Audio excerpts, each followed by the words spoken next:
Napoleon was winning. He was taking cities, destroying positions, driving the Russian army deeper into its own country. So why? Was his situation getting worse? Because Napoleon wasn't invading Russia to capture Russian land. He needed to destroy the Russian army. And the Russians were making sure that was incredibly difficult. In June 1812, Napoleon crossed the Niemen with the enormous Grande Armée. The Russian armies withdrew. Napoleon chased them. Again and again, the French advanced. And again, the Russians pulled farther east. To Napoleon, this was infuriating. He needed the Russians to stand and fight. Instead, they were giving up ground to preserve their forces. And this came at a terrible cost. The farther Napoleon advanced, the farther his army moved from its bases. Supplies had to travel enormous distances. The French army was already being worn down by marching, disease, shortages, and the sheer scale of the campaign. But Napoleon kept moving. Then came Smolensk.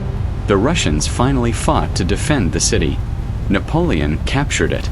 Another French victory.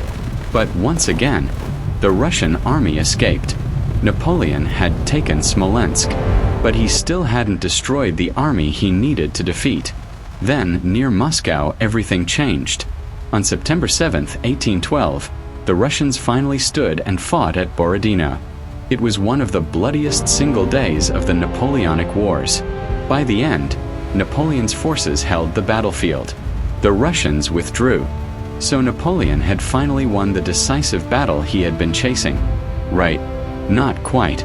The Russian army was still alive. And now, Napoleon had another problem. The road to Moscow was open. On September 14th, Napoleon entered the city.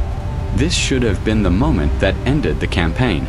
He expected the capture of Moscow to help force Alexander I toward negotiations. Instead, there was almost no one there to greet him, and fires soon spread through the city. Napoleon waited. He sent messages seeking negotiations. Alexander refused to surrender. No peace treaty came. No Russian capitulation came. And suddenly the meaning of the entire campaign became clear. Napoleon was sitting deep inside Russia, with an exhausted army, far from its bases, while the Russian army he had spent months trying to destroy was still there. The French had won battles. They had captured territory. They had captured Moscow.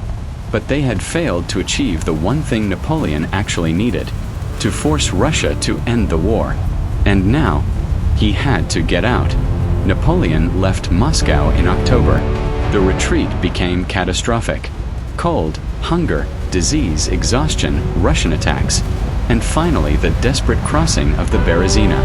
The army that had entered Russia as an enormous multinational force was reduced to a fraction of its former strength. And that is what made the Russian strategy so devastating.